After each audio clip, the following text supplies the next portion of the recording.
Sure, विश्वास रखिएगा। ईश्वर की लाठी धीरे चलती है, ईश्वर की चक्की धीरे धीरे गेहूं पीसेगी पर पीसेगी जरूर।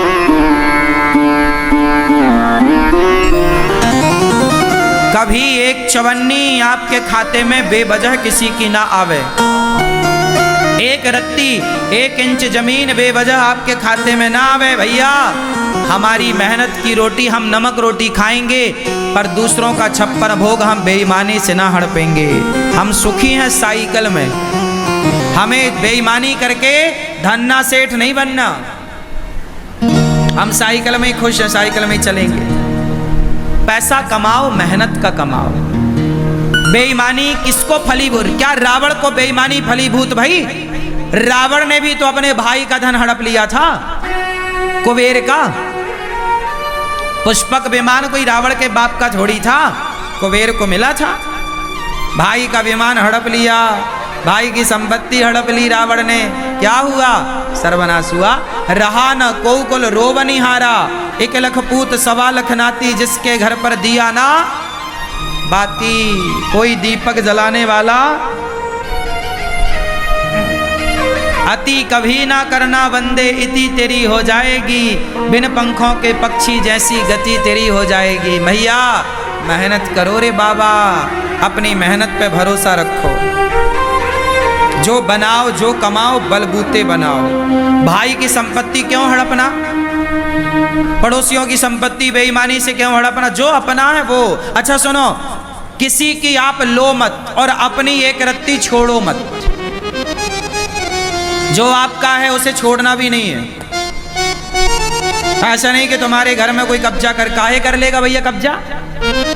मारो, केस करो। दुर्योधन ने कब्जा कर लिया पांडवों के घर में, तो बाद में महाभारत हुआ। फिर काहे कब्जा करेगा भैया? तेरे बाप का है। अपना किसी का देखो, किसी का लो मत, किसी का 1 रुपए मत लो और अपना 1 रुपए मत छोड़ो। बात समझ में आई? रिश्ता भाई भाई का और हिसाब पाई पाई का। रिश्ता भाई भाई का और हिसाब पाई पाई का। अब की जगह हिसाब में रिश्ता ना आवे और रिश्ते में हिसाब ना आवे। ये महाभारत की कथा तुम्हारे लिए सिखा रही है, लेकिन तुम तो बस द्रौपदी को लिए बैठे हो। उसकी गलती है, उसकी गलती है।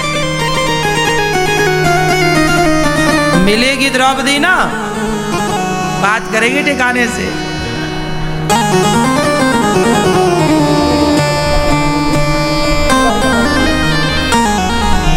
क्यों भैया? चश्मा वाले भैया सही है? किसकी गलती है? धृतराष्ट्र की है। बंटवारा क्यों नहीं किया? और सुनो, जितने बूढ़े यहाँ बैठे हैं, आप लोगों के लिए मतलब की बात बोल दूं। आप लोग जल्दी से अपने बच्चों का बंटवारा कर दो। यदि आप बंटवारा नहीं कर पाए और आप यदि तय हो गए, तो आपके बच्चे आपस में लड़के मर जाएंगे। आज भारत में जितना भी भाई भाइयों का झगड़ा है, वो केवल बाप की गलती के कारण है। मर गया, बंटवारा किया ही नहीं। अब बच्चे बोल रहे हैं ये मैं लूंगा, ये मैं लूंगा। इसलिए मरने के पहले बिल्कुल बंटवारा कर दो। बाद में लिख दो, ये वाला खेत तेरा, ये दुकान तेरी, ये घर तेरा।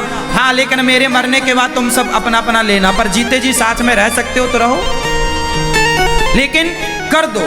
क्योंकि बंटवारा प्रकृति का, राम लक्ष्मण का बंटवारा हुआ। बंटवारा अटल सत्य है, करना ही पड़ेगा। ये प्रकृति का नियम है।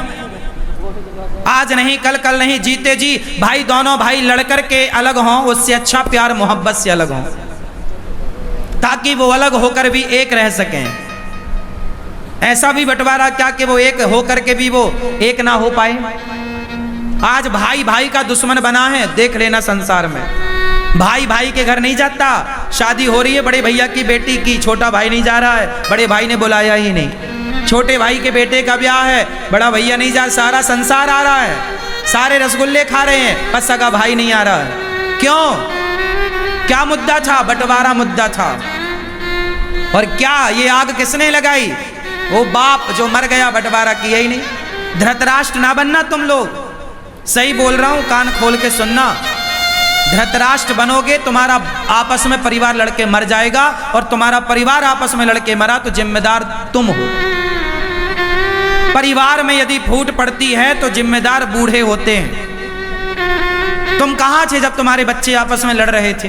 तुम कहां थे जब तुम्हारे बच्चों में आपस में वो द्वेष पैदा हो रहा था, घृणा पैदा हो रही थी, नफरत? तुम क्यों नहीं आग बुझाए? यदि आग लग जाएगी घर में तो तुम जल्दी जाके बुझाते नहीं हो क्या? पानी डालते हो, कैसे भी करके बुझाते हो। ऐसा थोड़ी कि आग लगी तुम तमाशा, हाँ लगी आग जलने, ऐसा थोड़ी होता है। कहीं आग लगेगी आप तुरंत जाओगे बुझाओगे। ऐसे जब भाई भाई के बीच में आग लगी, क्यों नहीं बुझाया? क्यों नहीं बुझाई? क्यों धधकने दी आग? और आज रोते हो कि भाई भाई लड़ रहे हैं। मेरी बात मानो, भाइयों को प्यार से रहना चाहिए। लेकिन मैंने वही बात बोली, रिश्ता भाई भाई का और हिसाब पाई पाई का। जिस घर का हिसाब पाई पाई का होगा, उस घर के रिश्ते भाई भाई मिलजुल के रहेंगे। और जहां हिसाब पाई पाई का ना होगा, वहां भाई भाई कभी मिलजुल के रह ही नहीं सकते।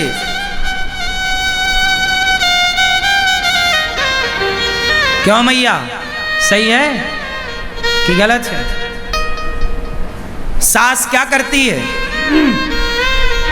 बड़ी बहू को थोड़ा ज्यादा सोना दे देती है, छोटे बहू को थोड़ा कम सोना देती है। बाप क्या करता है? बड़े बेटे को थोड़ा ज्यादा जमीन जायदाद दे दिया, थोड़े कम। का है भैया? तो औलाद तो तुम्हारी है, तुमने ही तो पैदा किया था। जब औलाद तुम्हारी पैदा तुमने किया तो बंटवारे में फिर पक्षपात क्यों? बराबर क्यों नहीं? जो माँ बाप अपनी औलाद के साथ विश्वासघात करते हैं, जो माँ बाप अपने बच्चों के बंटवारे में गलत डिसीजन देते हैं, गलत तरीके से बंटवारा करते हैं, वो माँ बाप मरकर सीधा नरक जाते हैं। उनका रिजर्वेशन वहां कंफर्म है। तुम औलाद देखो, गलतियां केवल बच्चों की नहीं होती कि बच्चे ही सेवा, हाँ बच्चे सेवा करें माँ बाप की, बच्चे पलकों पे रखें माँ बाप को, ये बच्चों का धर्म है। लेकिन माँ बाप का भी तो कुछ धर्म होता होगा। माँ बाप का धर्म यह है कि तुम बच्चों के साथ कोई पक्षपात ना करो, कोई पक्षपात नहीं।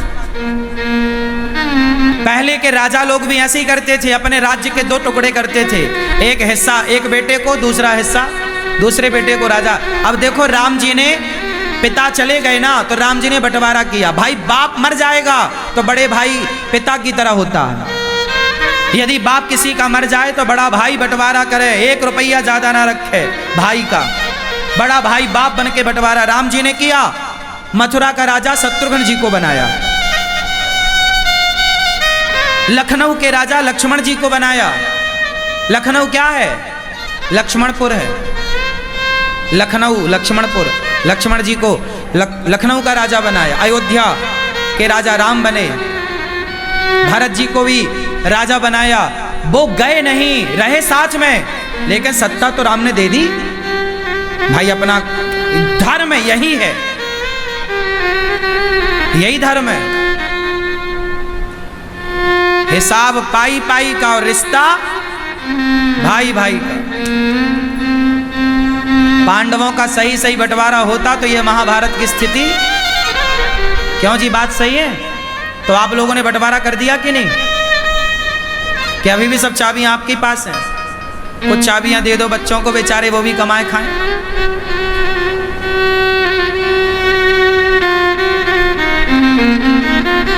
बच्चे कैसे हों?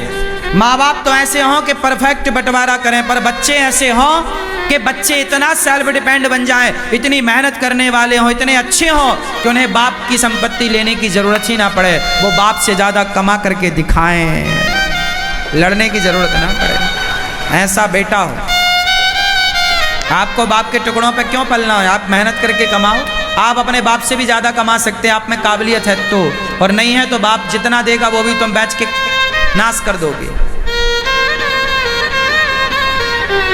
तो महाभारत का मूल कारण क्या है? बंटवारा ना होना। दूसरा कारण, महाभारत क्यों हुआ? भीष्म पितामह सबसे बलवान थे।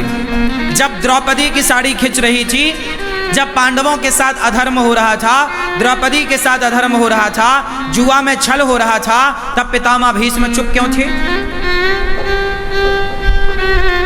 बच्चे गलत कर रहे हैं और घर का बूढ़ा चुपचाप तमाशा देख रहा है, तो महाभारत जरूर होगा। इसलिए बूढ़ों को धर्म के साथ खड़ा होना चाहिए। पितामह चुप क्यों थे? ये सवाल आज भी पितामह से पूछा जाता है। पितामह, जब द्रौपदी की साड़ी खिंच रही थी, आप चुप क्यों थे? क्यों नहीं 2 थप्पड़ जमाया, तलवार निकाल के काट देते? एक दुशासन को काट देते तो 99 कटने से बच जाते। एक को काट देते तो 99 बच जाते। एक को नहीं काटा तो 99 और कट गए। इसलिए क्या पितामह का धर्म नहीं था कि दुशासन का हाथ पकड़ के 4 थप्पड़ जमाते गाल में? क्यों रे मूर्ख, भाभी के कपड़े उतारेगा? बोलो, क्या पितामह बलवान नहीं थे? अरे पितामह को इच्छा मृत्यु का वरदान था। पितामह सबसे दिग्गज बलवान थे। अपने गुरु परशुराम जी को युद्ध में संतुष्ट किया। क्या लगता चूड़ फूक मारते ना, दुशासन उड़ जाता। पितामह के सामने क्या बल था दुशासन का? बोला नहीं पितामह ने। महाभारत हुआ। जहां बोलने की जरूरत है ना, बोला करो, और जहां चुप रहने की जरूरत है वहां चुप रहा करो। गलती करी तो बाणों की सैया मिल गई। हाँ, तुम भले पितामह हो, पर कर्म दंड भोगना पड़ेगा। चलो बाणों की सैया लो, ये दंड था। चुप रहने का तमाशा है, और चुप रह लो। इसलिए चुप रहने की जरूरत नहीं है, बोलने की जरूरत है। कब तक चुप रहोगे? भारत का हिंदू चुपचाप बैठा है, इसलिए भारत के गांव के गांव आज हिंदुओं के कन्वर्ट हो गए, और कोई मुस्लिम धर्म अपना रहा है, कोई क्रिश्चियन बनता जा रहा है। पूरा भारत धर्म परिवर्तन की आग में झुलस रहा है, और सारा हिंदू समाज चुपचाप भीष्म पितामह की तरह तमाशा देखने बैठा है। क्या आज भारत में धर्म परिवर्तन नहीं हो रहा है? बोलो जोर से। हो रहा है, पर तुम बैठे तो हो पितामह की तरह। कौन बोल रहा है? तुम्हारे बगल का भाई जो हिंदू था, रामलाल था, अब वो क्रिश्चियन हो गया है। क्या कर रहे थे आप? तब भी द्रौपदी की साड़ी उतर रही थी, और आज भी सनातन की साड़ी उतर रही है। तब भी पितामह चुप थे, आज भी सनातनी चुप है।